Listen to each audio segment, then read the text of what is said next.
rifugiati in Libia. Io vorrei invitare Gianbio a salire sul palco insieme a noi e a intervenire nel modo che preferisce. Se parlerà in inglese sarà tradotto in inglese, se vuole parlare un'altra lingua, in italiano, lo ascolteremo in questa modalità. E poi aprirei a tutte le vostre domande, direi che abbiamo almeno una ventina di minuti di tempo, visto che abbiamo iniziato un po' dopo le 11:30. Prego, benvenuto. Thank you.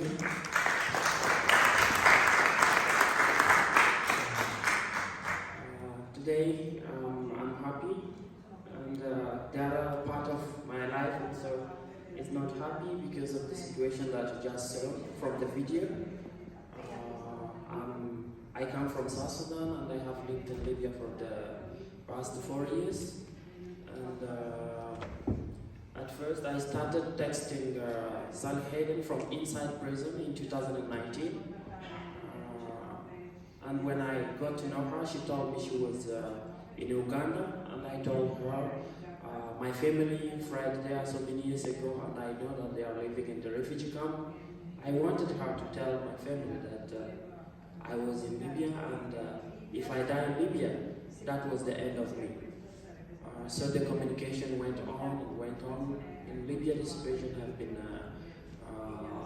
with a lot of ups and downs. I'm a key witness to all this. And the work of Sally is not about journalism. It's not about trying to get fame. It is her responsibility that she felt to act humanly to the people in need, to the people who have been deliberately silenced, who have been oppressed by politics, the people whose value of life have been undermined. She tried to write this book to reach the people, to help fight change, to help to change the situation. When people are talking about changing the politics or influencing the policymakers, it is not through the NGOs, it's not through activism, it is through the civilians, the people who elect these people to the parliament, to different institutions, to governmental positions, because it's only when people like you are informed that you know who to vote for, you know who to question when things are out of hand, you know who to go to when people are exploited at the external border. My life in Libya is all about this book. When I read the title, that my 4th time we drowned, I was very touched. I was still in Libya because I tried to cross the Mediterranean 4 times, but I failed. I was pushed back to Libya to a very dehumanizing situation, a lot of humiliation that I had to endure. I was exploited. I was forced to work as a slave, forcibly conscripted to fight in the Libyan war, as it happened. And this is not about me only, it's about thousands of people who doesn't have a face, whose face have been shielded by politics, by the interest of the West, who have a strong positions in the Libyan affair, in the North African politics, for different kind of resources. We all know this. When I tried 4 times and I failed, the 5th times I tried this year in June, and luckily I made it. I'm here with you today after several attempts, after several cycles of violence.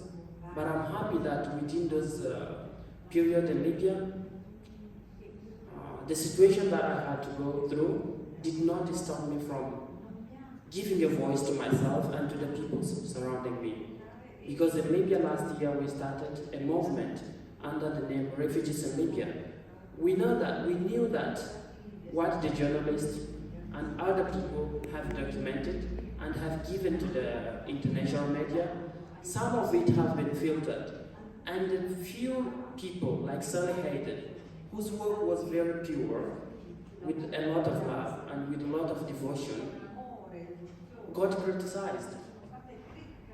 For example, I was not in the book, but due to the activities that we carried in Libya, I was accused, I was threatened, and she was attacked because of people like me, that everything was a kind of false information that we were giving to Sally Hayden. Despite the fact that I was not in position to do that. Other people were doing that who felt like they need to give voice with their stories to other people who cannot find themselves. Which means these attacks, the threats that she received, did not only come from individuals. It came from politicians, it came from European member states who want to continuously silence the people who are fleeing poverty, climate change, civil wars in countries of origin. Few of you here today knows the story of Sudan, and perhaps you know all what has been happening in the Sudan. The 30-year civil war that I was born into, and then Sudan got divided into two. Today there are two Sudan. Why? Because of politics. Families, loved ones, friends who were together got separated by politics, and then they had to bear their names under two different flags, causing a lot of hatred, boundaries, and then drawing border. Yet when we try to free from these, we are met with cruelty, with brutal border externalization, because it's when people try to move and arrive in Libya. One thing caught my attention. They were talking about the difference between traffickers and smugglers. For us, for people like me, we understand that smugglers should not be criminalized because they are people who try to save life, but in return they get a little profit for the work that they do. Well, for traffickers, they are people who forcibly kidnap people, sell them to Libya or to different countries until they arrive to Libya to make profit out of humans. And then when we find ourselves in Libya, with all this exploitation, at the moment where Europe, where Italy, Malta, and other European member states have drawn or designed a mechanism to kill without touch, because giving money to authoritarian government in Libya, to a mafia system that does not know human rights, after the fall of Gaddafi, is indeed a kill without a touch. People are kidnapped through the Sahel Desert when they are coming from West Africa. Before they arrive in Libya, they are kidnapped because of money. We have become the hidden workforce to the Libyan economy and to the Italian member states, to the European member states, for them to keep holding key interest on the mass production of oil, of gas in Libya. We are paying the price. We are not victims, as he said. We are people who do not want to take part in a bloodshed regime when there is war in our countries of origin. We flee not because we are weak. We flee because we want to bring change. We want to find someone who can convince us that we do not have the right to exist, not by weapons, not by war, but by speaking. But we haven't found this. Arriving to Libya, there is the same operation that we are forced to go through. Women, children who are raped, and when they can't stay in Libya, they take on the Mediterranean. No one wants to hop into a rubber tissue boat that you saw here, knowing that there is no life in the sea. But we are forced by circumstances that we cannot endure, that we cannot bear. We do not want to fight. Of course, it's not weak. People can fight without weapons. They can fight by different ways, by ideas, by resources at their disposal. But when we free, there is always this misconception that when people need voice, it should be only people with lived experience like me. This is the misconception that Sally Hayden have been going through, that MSF have been going through. Because in Libya, I know Médecins Sans Frontières have done great work. They have been into the detention where I was held.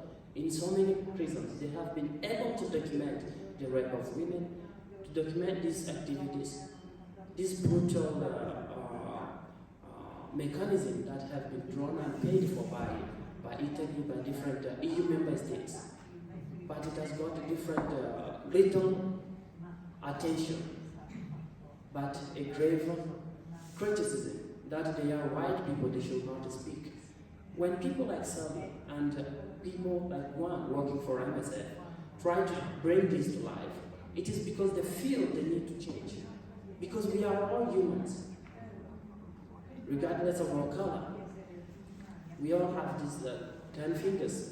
We have the ability to think. We all share the common power of imagination, regardless of our color. This is what is happening. In Libya, the cycle of violence that I had to endure gave me a lot of pain. But when I found out that my life was worthless unless that I do something, unless I denounce this. Last year, what triggered our movement, Refugees in Libya, was a particular neighborhood in Tripoli. It was a makeshift made for refugees, immigrants, and asylum seekers, because it's the name given to us. We do not want to be called refugees, but it is a name that has been generated by different associations, by politics, that we are refugees. Are we not all refugees in this life? We are. Because people move for different causes in life. People travel to go to England to have education, for vacation. People move from Modena they go to Rome, to live there. Why? Because you become a refugee when you leave your home, the shelter where you are born into. So in our own understanding, we all are refugees. But given the situation and the circumstance in Libya that we are seen as an easy source of income, the Libyan authority last year on the 1st of October, they came with armored tanks, with heavy weapons, and raided the neighborhood where I was living, which consisted of more than 10,000 inhabitants, and we were all refugees.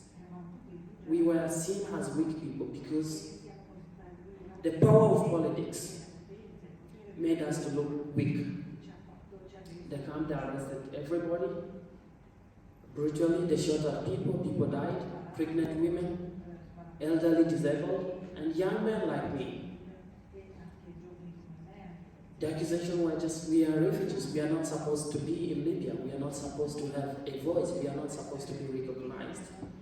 When people were taken to the detention centers, 5,000 of them, I'm talking about 5,000 individuals. I'm talking about a person like you, a doctor, a journalist, a simple person who had little ambition, just to exist as human, the will to exist without being judged, without being questioned from where you're coming from, without being questioned of the qualification of your education, of this background.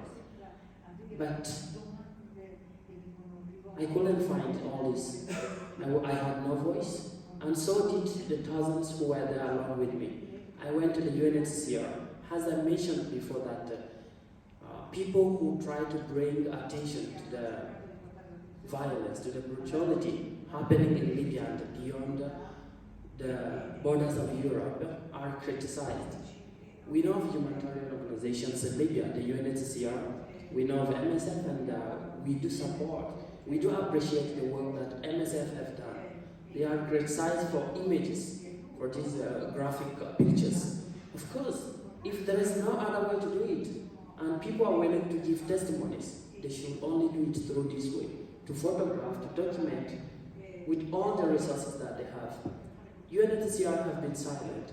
UNHCR reticence on the situation happening in Libya drew my attention. I went to their office and I knocked on the door that I need protection because I was a refugee with a document stating that I have the right to stay in Libya, to work in Libya, to be protected within the Libyan territory. So did other thousands of people. But the UNHCR told me that they had limited mandate to operate in Libya and therefore they cannot offer me protection. I was helpless. I found my life at a very miserable circle. Afterward, I was surprised to see pregnant women, people who were shot at during the raids, Coming to the UNHCR headquarters, they were told the same that they cannot be helped, they cannot be protected.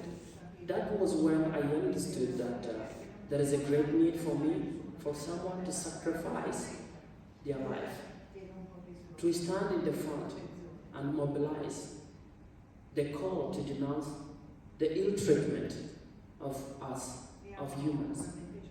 So we understood that there were no media, we were not humans, according to the politicians. According to the media, there were no media coverage from Al Jazeera, from BBC. There was no one to denounce the presence of 700 people who were not seen as humans. I knew that all the information, all the incidents, the scenario of violence happening in Libya have been filtered by the big media houses. That was when we sat all together to think which way we could do something for ourselves. We only had a mobile cell phone, the lucky ones among us, and other people who had nothing. But instead of buying a piece of bread, people understood that they can only find resources to charge their cell phone, so we could start documenting. That was when we started the movement under the name Refugees in Libya, and it grew to 4,000 people. For 100 days, we kept on knocking the Italian door, we kept on knocking the international community to signal that we were here. The European Commission, we sent letters to them, to church members of different associations. But again, only very few interested individuals, like Sally Hayden, gave us visibility. Like the MSF, they were there tweeting, saying, look, what we have been talking about. The people with the lived experience, the people who have been silenced for so many years are here telling that they are humans. Very few people from church members like Pope Francis reacted to our situation. He felt our pain, and he said he was closer to us than ever. Still, we were not heard. After 100 days of protest, again we were attacked, and the protest was dismantled. Pregnant women were there, women who had to give birth. To imagine that I'm not a doctor, I was just a normal citizen trying to live with a very limited experience, that I had to support a woman to give birth, not only one, 3 of them in the street to pull out a child. Because in Libya, people of color, they call us black, we do not have the right to access public hospitals, and during our protest, MSF were blocked from coming to the place where we were protesting. NGOs, Libyan civil societies were all blocked by the politicians, by the government, because they wanted to continuously silence our existence, but not anymore. People today in Libya have been educated at a higher level. They use their cell phones as a means of communication. They continue to document, to reach journalists, to speak for themselves, to reach the international community through different methods of communicating. Because it is only when people understand their fundamental human rights that they can have the power to fight and resist this kind of dehumanization in Libya, in Europe, and throughout Africa. Thank you so much.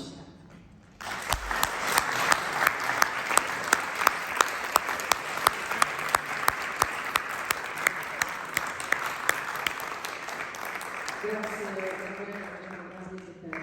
averci dato questa forte testimonianza e seguite il profilo Twitter che si chiama Refugees in Libia. Quello che ma scherza, perché vorrei entrare nel video. Aspetta un secondo. Faccia. Non esistono voiceless people, cioè persone diciamo così, che non hanno voce, ma la voce è di chiunque può, rappresenta, ha la possibilità di reagire a quello che c'è da fare e amplificare questa voce, semplicemente rispondere molte volte, esattamente come ha fatto Sally Hayden con Gianni Davide con tutte le persone che hanno vissuto la sua stessa esperienza. Io credo che ci sono anche 10 minuti per fare delle domande a tutte le persone che sono qui presenti o virtualmente in Italia che ci segue, quindi possiamo raccogliere alcune domande dal pubblico se lo desiderate.